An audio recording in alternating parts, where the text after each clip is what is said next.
बिस्मिल्लाहिर्रहमानिर्रहीम, अस्सलाम वालेकुम नाजरीन। मैं हूं बाबर हयात और आप देख रहे हैं 24/7 उर्दू न्यूज़ पर बाबर हयात शो।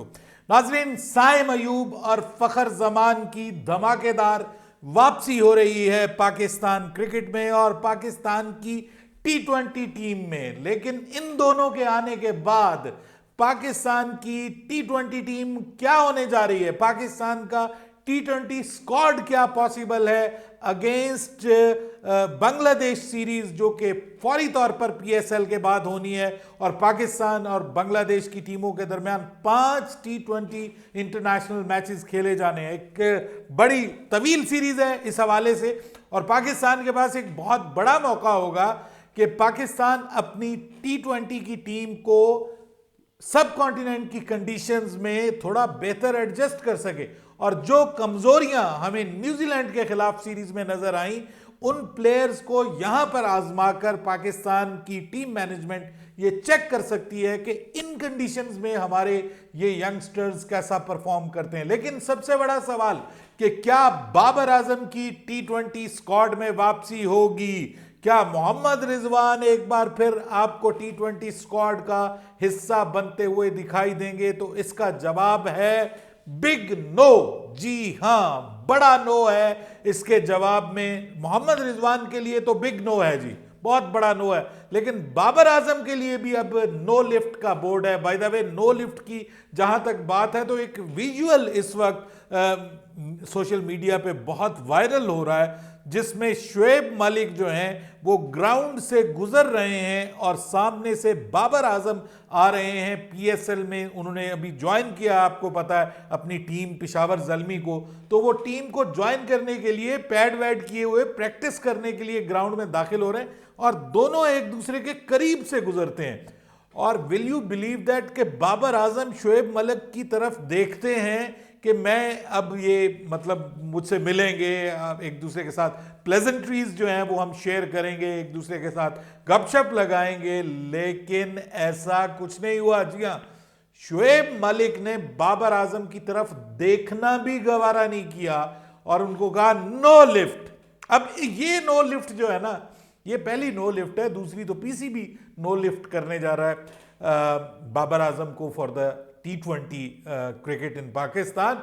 लेकिन सर, शुएब मलिक की ये जो नो लिफ्ट है ना, इसकी एक रीजन है। एक वक्त ऐसा था कि शुएब मलिक अपनी करियर की ट्वाइलाइट में थे, छोड़ रहे थे, करियर खत्म होने के करीब था, और इनको ये कहा गया था कि आपने जो है वो बाबर आजम ने इनको कहा था कि आपने रिजाइन नहीं करना, आपने रिटायरमेंट नहीं लेनी इंटरनेशनल क्रिकेट से। ये 2021 वर्ल्ड कप की बात है, जब इन्होंने कहा था कि उन्होंने सोचा था कि मैं उसके बाद रिटायरमेंट ले लेता हूं, लेकिन इनको कहा था कि आपने रिटायरमेंट नहीं लेनी, मैंने आपको अगले T20 वर्ल्ड कप में खिलाना है, आप मेरी प्लान का हिस्सा हैं। लेकिन आपको याद होगा कि उसके बाद फिर शुएब मलिक को मक्खन में से बाल की तरह निकाल दिया गया था और फिर बाबर आजम ने उनको कभी लिफ्ट नहीं करवाई और दोबारा वो पाकिस्तान टीम का हिस्सा नहीं बने। वो बहुत देर तक इंतजार करते रहे, उन्होंने रिटायरमेंट का इंटरनेशनल क्रिकेट से ऐलान नहीं किया। लेकिन वहां पर बाबर आजम उस वक्त बहुत मजबूत थे, बड़ा तगड़ा उनका उस वक्त PCB में ऑब्वियसली मुकाम था, पाकिस्तान क्रिकेट में मुकाम था। और कोई सोच नहीं सकता था कि एक वक्त ऐसा आएगा कि हम ये बात कर रहे होंगे कि बाबर आजम के लिए नो लिफ्ट। कोई सोच नहीं सकता था उस वक्त। और उस वक्त बाबर आजम भी अपनी गर्दन में सरिया लिए हुए थे और वो लिफ्ट नहीं करवाते थे। कई खिलाड़ियों का कैरियर बाबर आजम ने दांव पे लगाया, ये उस वक्त की बात है, और उनमें एक शुएब मलिक भी थे। तो अब शुएब मलिक जो है इस वक्त आपको पता है मेंटोर है सर। वो तो अब जिस बंदे की सिफारिश करते हैं वो टीम का हिस्सा बन जाता है, जस्ट लाइक हसन नवाज। आपको बताता चलूं कि हसन नवाज की जो रेफरेंस दिया था वो शुएब मलिक ने दिया था, और उन्होंने कहा था कि यार इस लड़के के अंदर बहुत दमखम है, ये है T20 क्रिकेट का असल ओपनर। आप बाबर और रिजवान की ओपनिंग देखते हैं ना, तो ये है T20 क्रिकेट का असल ओपनर, इसको लाइए। तो उसने फिर आपने देखा कि वो आया हसन नवाज, 5 के 5 मैचेस खेले सर, और फिर एक मैच जितवाया भी। बाय द वे, वहां की कंडीशंस में जहां पे उसको कंडीशन सूट की, जिस जगह पे उसको एशियन कंडीशन, सब कॉन्टिनेंट की कंडीशन मिली तो उसने परफॉर्म किया और पाकिस्तान के लिए हिस्ट्री क्रिएट की। कभी ऐसा हुआ ही नहीं, यानी कभी भी ऐसा नहीं हुआ जो उसकी ओपनिंग में और मोहम्मद हारिस की ओपनिंग ने पाकिस्तान में किया। तो वो एक चीज आपके लिए इशारा है कि असल T20 क्रिकेट कैसी है। तो आज बाबर आजम अपने कैरियर के उस मोड़ पे हैं कि आज हम बैठकर ये बात कर रहे हैं कि बाबर आजम क्या पाकिस्तान के T20 एशिया कप और T20 वर्ल्ड कप के प्लान का हिस्सा है। और दूसरी जानिब इस वक्त 50 लाख महाना के ऊपर शुएब मलिक पाकिस्तान के मेंटोर बने हुए हैं और उनकी बात चल रही है। तो वो कहते हैं ना कि हालात कब बदल जाएं किसी के पता नहीं चलता। और अब बाबर आजम भी कहता होगा कि मेरे हाथों के तराशे हुए पत्थर के सनम आज बुतखाने में भगवान बने बैठे हैं। लेकिन ये वक्त आता है हर एक के ऊपर, इसलिए बंदे को जरा ध्यान से करना चाहिए। बहरहाल अब सर ये PSL तो एक साथ साथ चल रही है, लेकिन PSL के साथ साथ पाकिस्तान क्रिकेट में भी काम हो रहा है। आपको पता है नए कोचेज आएंगे, नई मैनेजमेंट पाकिस्तान की आ रही है, उसके ऊपर हम पहले से वीडियोस कर चुके हैं। लेकिन नई टीम, अब पाकिस्तान की नई टीम कौन सी होने जा रही है? 25 जुलाई को पाकिस्तान पहला मैच खेलेगा। माफ कीजिएगा, 25 जुलाई को नहीं, 25 मई को पाकिस्तान की टीम पहला मैच खेलेगी बांग्लादेश के खिलाफ। तो इसका मतलब यह है कि पाकिस्तान का जो स्क्वाड है ना, वो 19 को PSL खत्म होनी है, तो पाकिस्तान का स्क्वाड तो PSL के खत्म होने से पहले ही फाइनल हो जाएगा। लेकिन ऐसा मुमकिन है कि PSL में बाबर आजम की परफॉर्मेंस अगर बहुत ही एक्स्ट्रा ऑर्डिनरी होती है और वो एक बेहतर स्ट्राइक रेट के साथ बैटिंग करते हैं और तगड़ी बैटिंग करते हैं और बताते हैं कि भाई मैं अपना जो जिसको कहते हैं ना बैगेज, वो कैरी नहीं करूंगा आगे और मैं एक नेक्स्ट लेवल की क्रिकेट खेलूंगा जो इस वक्त रिक्वायर्ड है क्रिकेट। अगर मैं वो क्रिकेट खेलूंगा तो वो अगर करने में कामयाब हो जाते हैं तो उनके लिए कहा जाता है कि लाइफलाइन है। अभी भी लाइफलाइन है, लेकिन पहले नंबर पे उनके लिए नो लिफ्ट है। लेकिन अगर वो परफॉर्म करते हैं तो फिर उनको टीम का हिस्सा बनाया जा सकता है। पाकिस्तान का जो स्क्वाड है सर, उसमें मैं एक बात बताऊं, कुछ लोगों को अब आपको कंसीडर करने की जरूरत है। ये जो हमारा साहबजादा फरहान जो है ना जी, इनका पाकिस्तान के स्क्वाड में मुझे लगता है कि इनको सेलेक्ट करना चाहिए। बट अगेन उन्होंने डोमेस्टिक में बहुत अच्छा परफॉर्म किया, अब वो आएंगे PSL में। ये ना हो कि वो PSL में नाकाम हो जाए और उनकी पिछली कारकर्दगी को इग्नोर कर दिया जाए और PSL की कारकर्दगी को मद्देनजर रखा जाए प्लेयर्स की और उनको कंसीडर किया जाए। इसके अलावा हुसैन तलत जो हैं वो रिसेंटली बहुत अच्छी क्रिकेट खेल रहे हैं, ODI में भी, T20 में भी, इवन 4-डे क्रिकेट में भी बहुत अच्छा परफॉर्म कर रहे हैं। He can bowl as well. वो आपके लिए कोई 1-2 ओवर भी कर सकते हैं, तो उनको भी कंसीडर करना चाहिए। आसिफ अली के बारे में बहुत बात हो रही कि भाई आसिफ अली को क्या आप कंसीडर कर सकते हैं T20 स्क्वाड में? अगेन उनकी जो करंट परफॉर्मेंस है वो कैसी रहती है, उसके ऊपर नजर रहेगी। इसके अलावा अब हम बात करते हैं कि पाकिस्तान का जो स्क्वाड बनने जा रहा है, जिसमें कुछ तब्दीलियां होंगी, लेकिन कप्तान आपको एक बार फिर आगा सलमानी नजर आएंगे। जो ये लोग सोच रहे हैं कि शादाब खान जो हैं वो कप्तान आपको नजर आएंगे, तो ऐसा होता हुआ नजर नहीं आ रहा। शादाब खान की टीम में शमूलियत भी उनकी PSL की परफॉर्मेंस के साथ वाबस्ता है। अगर वो PSL में अपनी बॉलिंग के हवाले से कम बैक करते हैं और बैटिंग में कुछ अच्छी परफॉर्मेंस देते हैं तो फिर उनको स्क्वाड का हिस्सा बनाया जा सकता है। लेकिन जो कंफर्म नाम है अभी वो मैं आपको बता देता हूं कि साइम, फखर, ये दोनों की वापसी हो रही है। साइम और फखर जमान, ये दोनों की वापसी हो रही है। जैसी भी ये क्रिकेट खेलेंगे ये आपके T20 स्क्वाड का पक्का हिस्सा होंगे। ये मैं आपको कंफर्म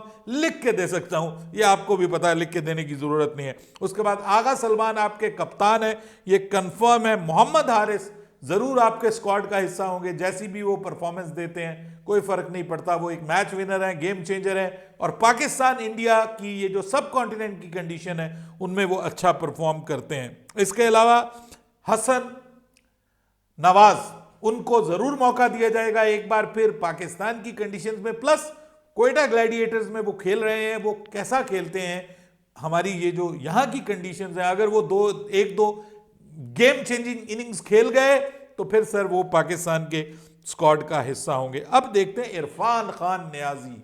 जी हाँ, इरफान खान नियाजी को काफी टाइम मिला है, काफी ज्यादा टाइम मिला है, बहुत ज्यादा मौके मिले हैं। कराची किंग्स में इस बार वो क्या करते हैं, उनकी कारकर्दगी को देखा जाएगा, जांचा जाएगा। अगर वो खुदा ना खास्ता यहां पर नाकाम होते हैं तो उनके नाम के ऊपर क्रॉस लग सकता है। इसके अलावा खुशदिल शाह को भी कराची किंग्स जो है वो उन्होंने इस बार अपनी टीम का हिस्सा बनाया है। वो मुझे लगता है कि पाकिस्तान के स्क्वाड का हिस्सा बनने में कामयाब हो जाएंगे, क्योंकि यहां की कंडीशंस में आपको एक ऐसा बल्लेबाज के जो नंबर 6 पे नंबर 5 पे बैटिंग भी करे कुछ पावर हिटिंग भी करे और प्लस वो बॉलिंग भी कर सके, तो वो जरूरी है। तो खुशदिल शाह जगह बनाते हुए दिखाई दे रहे हैं। अब्दुल समद, इनके ऊपर भी अब गौर किया जाएगा। ये बहुत सारे लोग कह रहे थे कि यार इनको बहुत जल्दी लिया है, लेकिन उन्होंने टफ कंडीशन में एक आध अच्छी इनिंग्स वहां पर न्यूजीलैंड में खेली है और वो कुछ करते हुए दिखाई दें। पाकिस्तान की कंडीशन जहन में रखिएगा कि यहां की कंडीशंस में अब जो अच्छा परफॉर्म करेगा वो कंसीडर होगा, क्योंकि एशिया कप भी यूएई में होना है और जो T20 वर्ल्ड कप है वो पाकिस्तान ने 2026 में मैचेस अपने श्रीलंका में खेलने हैं। तो जो सब कॉन्टिनेंट की कंडीशंस हैं उनको मद्देनजर रखा जाएगा। इसके अलावा अब आ जाएं आगे पाकिस्तान के जो बॉलर्स हैं, तो बॉलर्स में आकिफ जावेद के ऊपर नजर रखी जाएगी। वो किस तरह से परफॉर्म करते हैं, पाकिस्तान के T20 स्क्वाड में जगह बना सकते हैं। ओडीआई में उन्होंने अच्छी बॉलिंग की है वहां पर न्यूजीलैंड में। उसके बाद हारिस रऊफ, सर ये तो पक्के स्क्वाड का हिस्सा है, जो मर्जी कर लें आप, कुछ तो आप सीनियर प्लेयर्स को लेके जाएंगे और बॉलर्स जो हैं वो यहाँ पे आप हारिस रऊफ को जरूर शामिल करेंगे। नसीम शाह की वापसी हो सकती है, depends upon his performance as well fitness. Shaheen Shah Afridi भी भाई बहुत बड़ी पर्ची हैं, उनके पीछे बहुत ज्यादा ताकत है।